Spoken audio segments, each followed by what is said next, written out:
आज की बात स्वागत कार्यक्रम में आपका स्वागत है। और हम आपको बता दें कि आज की बात में इस समय हम लोग बातचीत कर रहे हैं धम्मचारी पद्मबोधि के साथ। आप जानते हैं कि आज की बात में हम बुद्ध वचनों के आलोक में जो मार्गदर्शन हमारे जीवन के लिए आता है उसे हम अपने पक्ष में समझने का ये प्रयास करते हैं।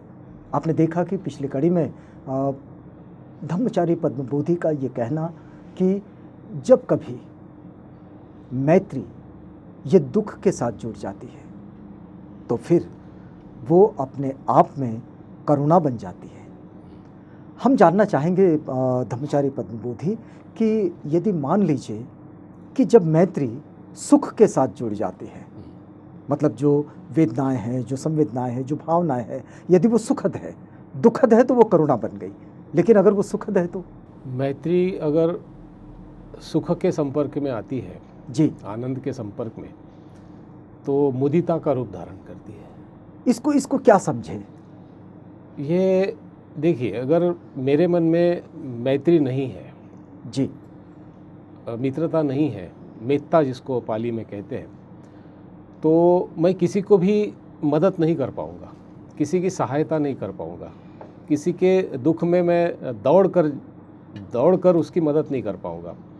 तो मैं तभी मदद करूँगा, चाहे वो किसी भी प्रकार की मदद हो, अगर मेरे मन में उस व्यक्ति के प्रति मैत्री है। और जब किसी को मैं दुख में देखूँगा तो स्वाभाविक है करुणा जागेगी, लेकिन किसी को मैं अगर खुश देखूँगा जी, आनंदित देखूँगा, तो अगर मेरे मन में मैत्री नहीं है तो मेरे मन में जलन पैदा होगी, ईर्ष्या पैदा होगी। अच्छा, मतलब वो जो कोई आनंदित हुआ है, हाँ। जो सुखी हुआ हाँ। है या फिर उसको अच्छा लगा है, हाँ। तो इसके मन में अगर द्वेष है तो ये ईर्ष्या से आगे भर जाएगा। हाँ। यह मैत्री है ही नहीं, तो ईर्ष्या नहीं भी रही तो उससे कुछ नहीं लगेगा। अच्छा, वो खुश नहीं होगा। तो दूसरों के आनंद में, दूसरों के खुशी में खुश होना और उसका पुण्यानुमोदन करना, उसका अभिनंदन करना, मतलब उसको एप्रिसिएशन करना जी, यह भी एक मैत्री है। और यही नहीं होता है तो मैत्री बहुत आवश्यक है। अक्सर हम लोग देखते हैं कि लोग ये एप्रिसिएशन नहीं कर पाते है ना, और दूसरों के सुख को देख नहीं पाते जी। लेकिन एक बात है पद्मबोधि, अगर हम इस बात को समझना चाहें कि लोग मैत्री में कैसे आते हैं तो इसको कैसे विशद किया जाए कि लोग मैत्री में कैसे आएंगे? मैत्री का ही दूसरा नाम हम बंधुता भी कह सकते हैं। अच्छा, जिसे हमारे संविधान में बाबा साहेब बार बार फ्रेटर्निटी के नाम से ले आते हैं। सही बात है जी, बंधुता। हाँ। मैत्री क्या होती है?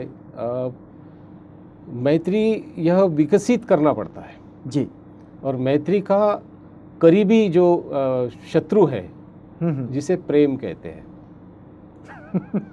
प्रेम हमेशा स्वार्थी होता है, वह स्वार्थ पर और किसी जरूरत पर आधारित होता है जी। तो जब हम प्रेम करते हैं किसी से तो कुछ अपेक्षाएं रखते हैं। जो लोग कई बार कहते हैं कि प्रेम करते नहीं है, प्रेम होता है, गाना भी है, प्यार किया तो नहीं जाता, वो प्यार हो जाता है। यह जो प्यार है वह केवल एक स्त्री पुरुष में ही होता है। भाई भाई से भी प्यार होना चाहिए ना, बहन बहन से, बहन भाई से।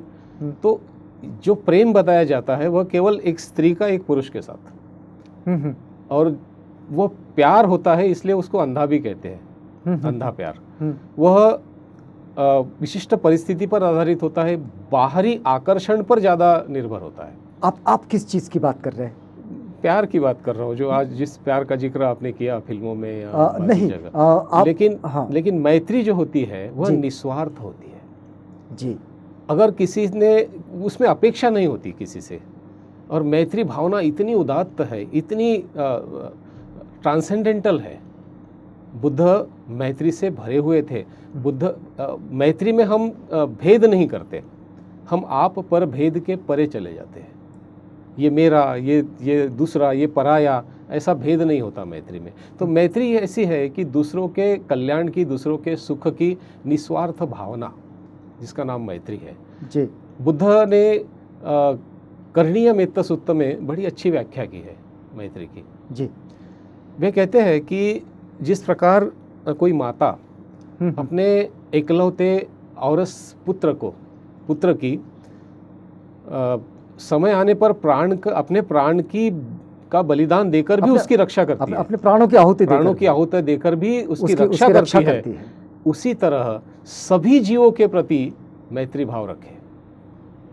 तो ऐसा होता है क्या? नहीं।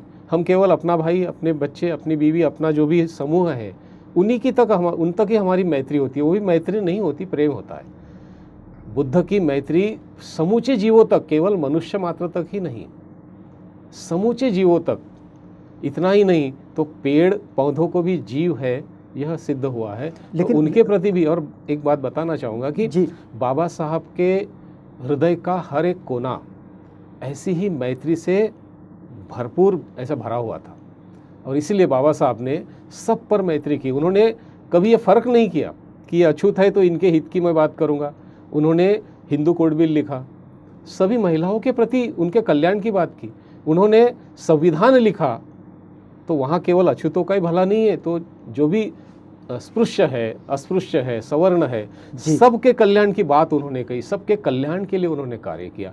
ये है मैत्री। और मैत्री थी, इसीलिए बाबा साहब इतना अच्छा संविधान दे सके। मैत्री थी, इसीलिए बाबा साहब ने बुद्ध धम्म का स्वीकार किया। और बुद्ध धम्म स्वीकारने के लिए कहा, अगर मैत्री नहीं होती तो शायद कहीं और ले चलते। तो यही एक करुणा का जो मतलब मैत्री का रिफ्लेक्शन है, जो कभी करुणा के रूप में मिलता है, कभी मुदिता के रूप में मिलता है। आइए हम थोड़ा सा आगे बढ़ते हैं। और हम इस समय जो बातचीत कर रहे थे कि दुखों से मुक्ति का रास्ता जो तथागत बताते हैं, तो उसमें जो जिन साधनों का लोग इस्तेमाल करते हैं उन साधनों पर ये बातचीत थी।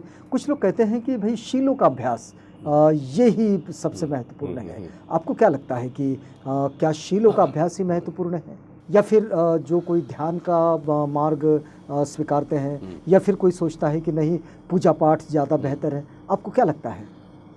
दुख की मुक्ति या निर्वाण की प्राप्ति के लिए बुद्ध ने धम्म बताया। और धम्म अलग अलग प्रकार से अभिव्यक्त होता है। धम्म के अलग अलग प्रकार हो सकते हैं। जैसे उदाहरण के तौर पर, जैसे बाबा साहब ने कहा कि मन का मैल धोना या मन को परिशुद्ध बनाना, यही धम्म का प्रयोजन है, यही धम्म का उद्देश्य है। और दूसरा उद्देश्य है धम्म राज्य की प्रस्थापना करना। अब मन का मैल या मन को परिशुद्ध कैसे बनाएं?